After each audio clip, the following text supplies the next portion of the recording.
गुरुर्देव महेश्वराय गुरु साक्षात् परब्रह्म तस्मै श्री गुरुवे नमः। अखंडमंडलाकारं व्याप्तं येन चराचरं तत्पदं दर्शितं तस्मै श्री गुरुवे नमः। ध्यानमूलं गुरुमूर्तिपूजामूलं गुरुपदं मंत्रमूलं गुरुवाक्यं मोक्षमूलं गुरुकृपा। ओम तस्मै श्री गुरुवे नमः। ओम तस्मै श्री गुरुवे नमः। भगवान की कृपा से, गुरु की दया से आज हम कुछ सांसारिक चीज़ें की बात करेंगे।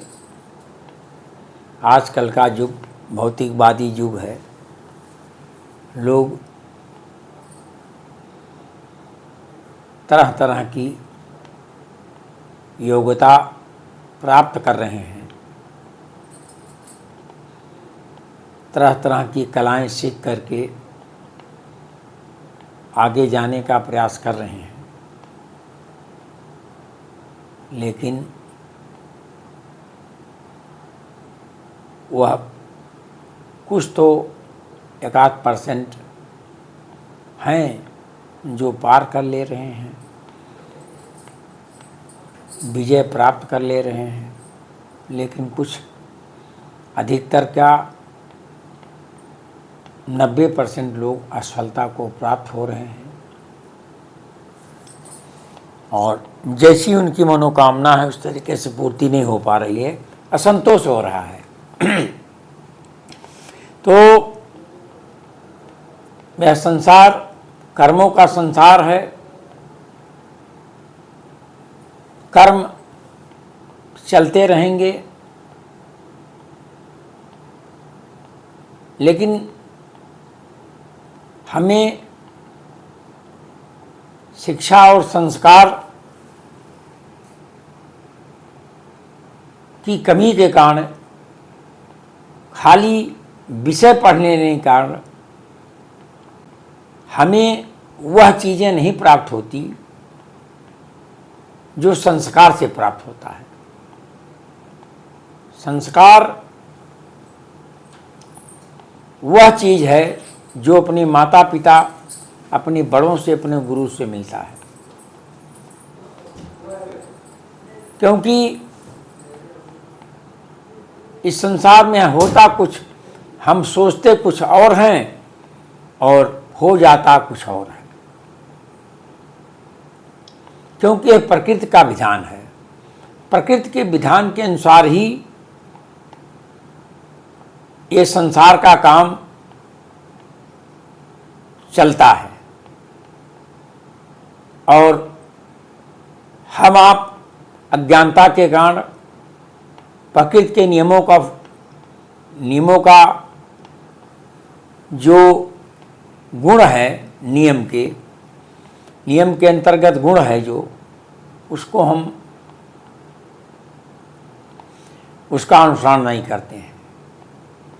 इस नाते दुखी हैं कि हमको यह नहीं मिला, हम यह नहीं प्राप्त कर पाए, वह यह नहीं प्राप्त कर पाया, वह प्राप्त कर लिया, लेकिन अपने कर्मों की गति के तरफ ध्यान नहीं देते हैं। उसी में जो है सूरदास जी कहते हैं कि यह संसार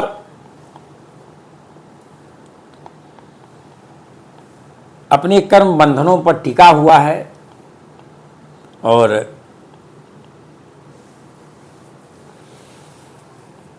उसमें सूरदास जी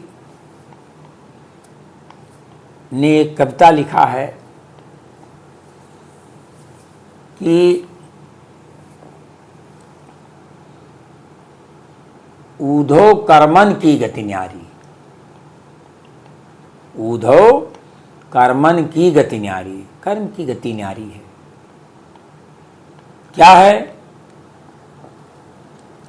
कि ऊधो कर्मन की गति न्यारी, ऊधो कर मन की गति न्यारी।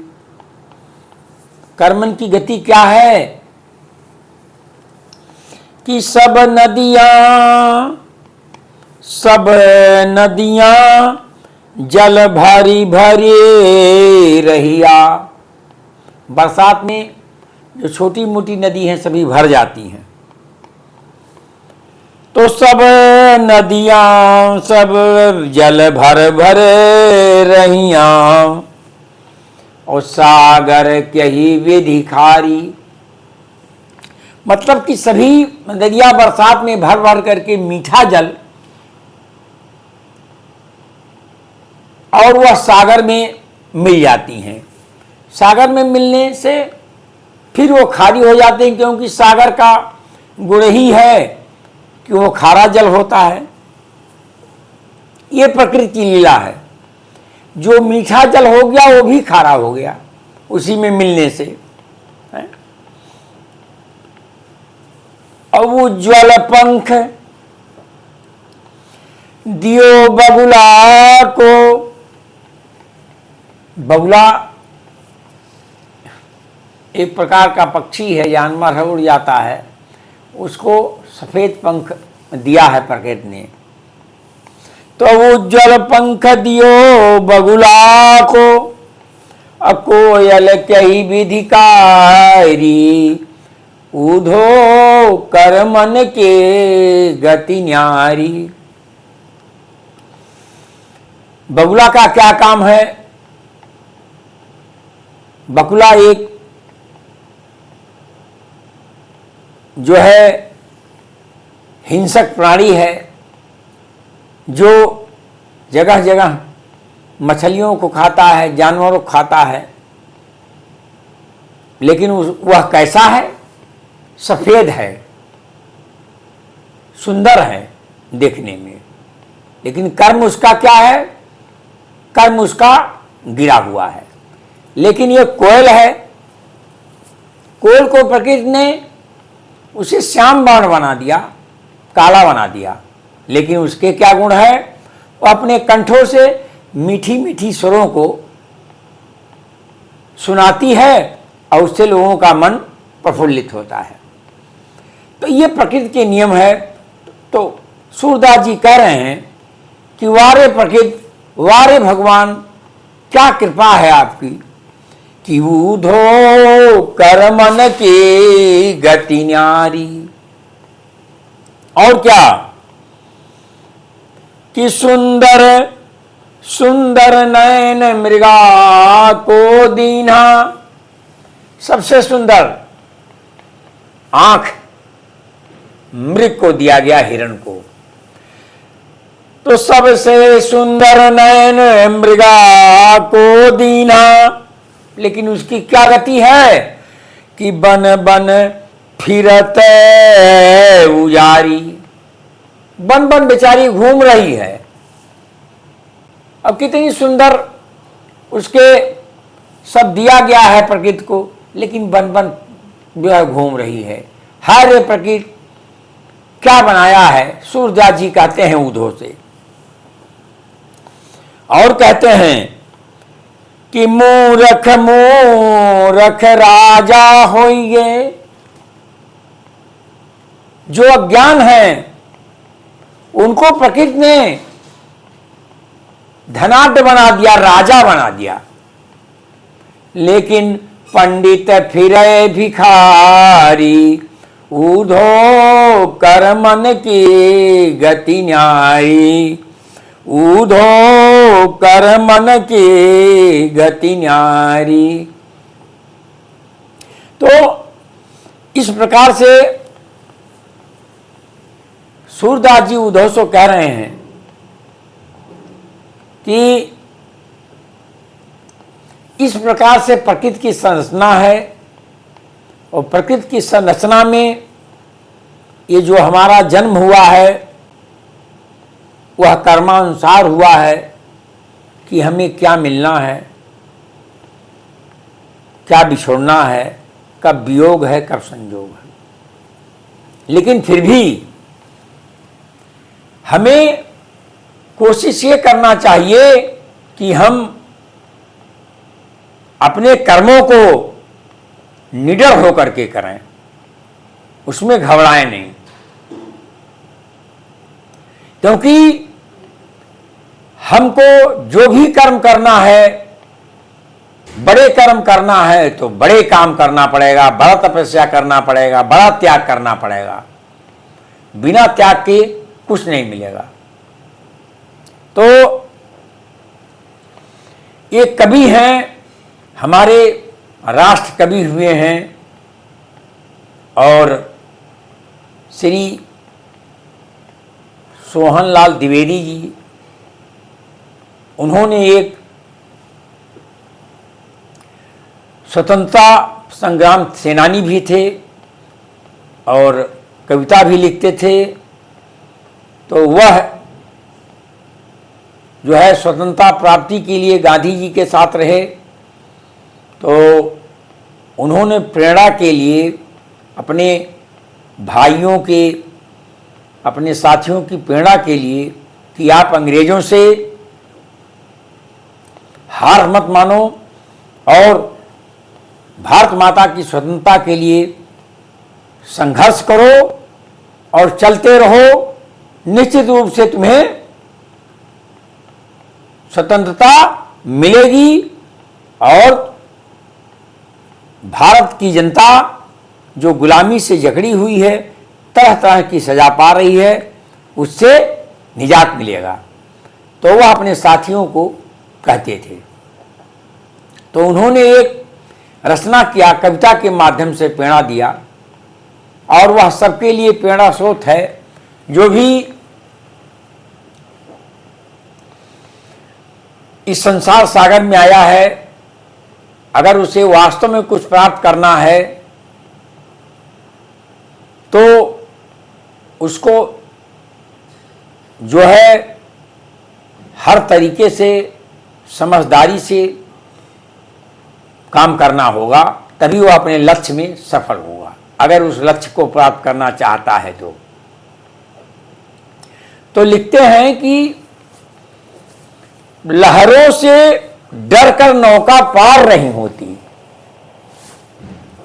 लिखते हैं कि लहरों से डरकर नौका पार नहीं होती और कोशिश करने वालों की कभी हार नहीं होती।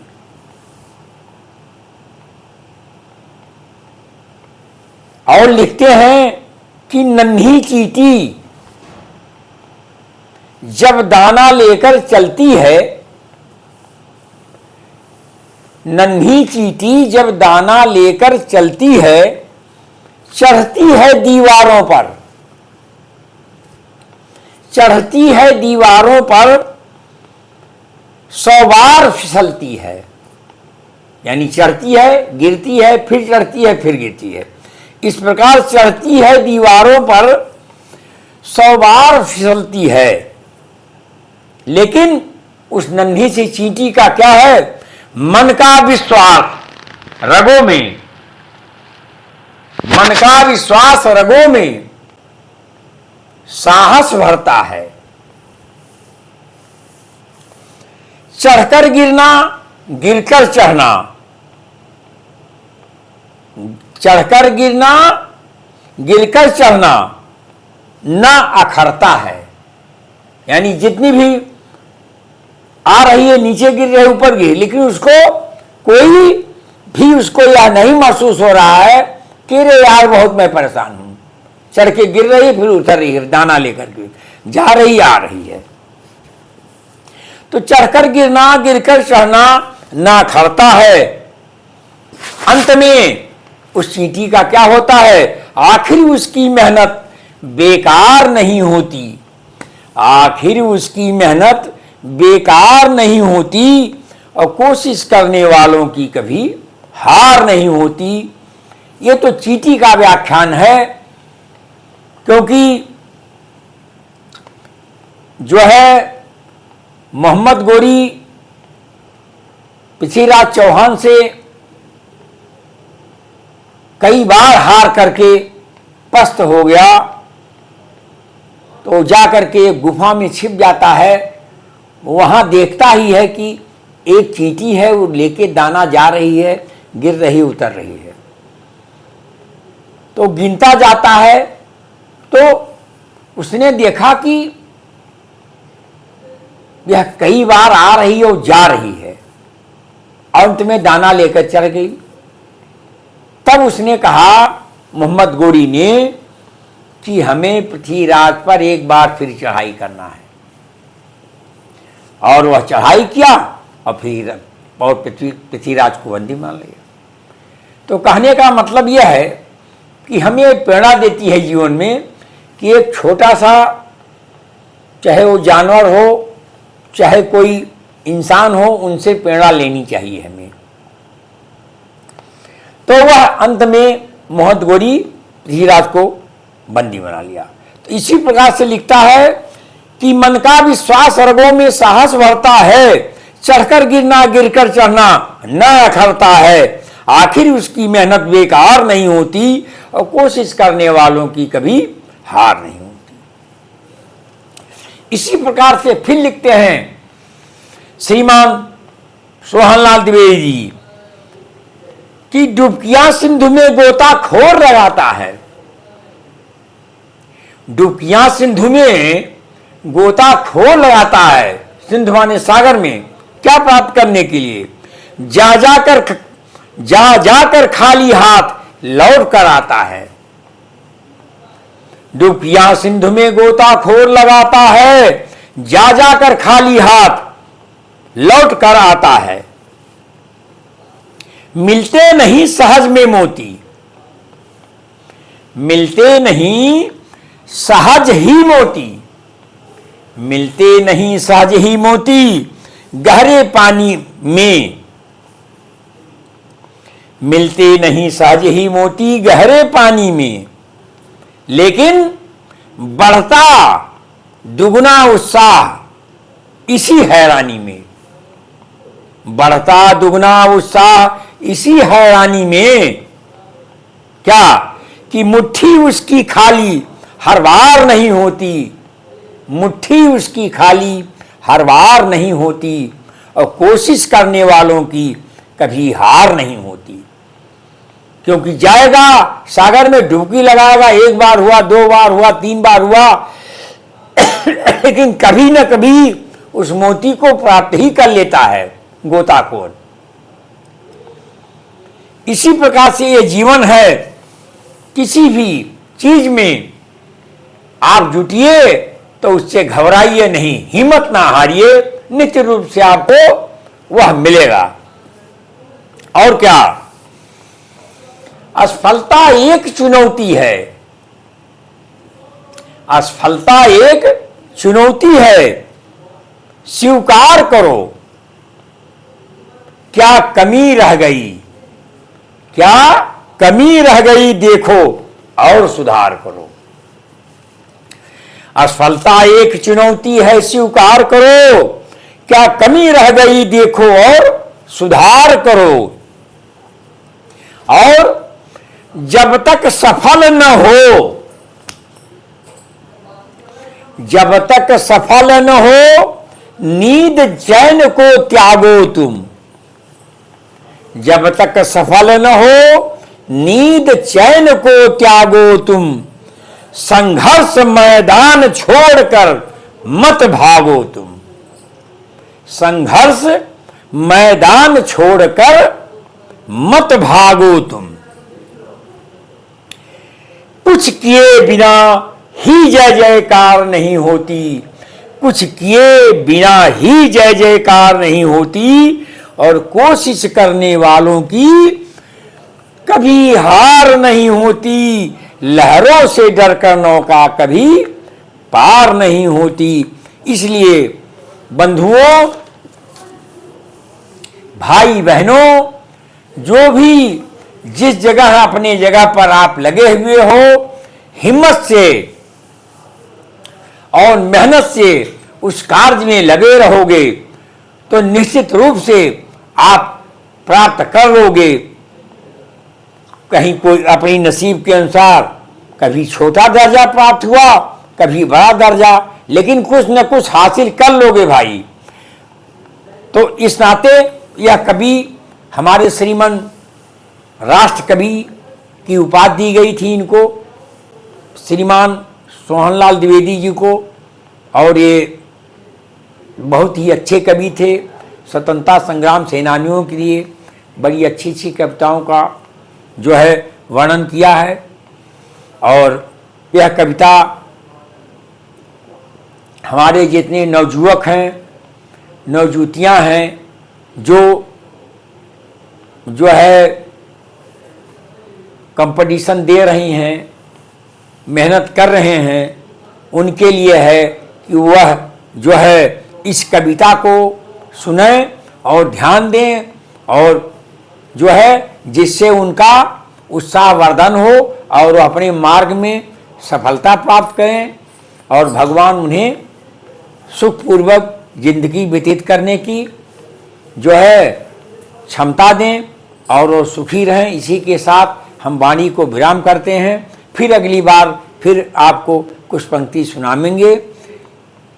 बहुत बहुत धन्यवाद। हरिओम तत्सत, हरिओम तत्सत, हरिओम तत्सत।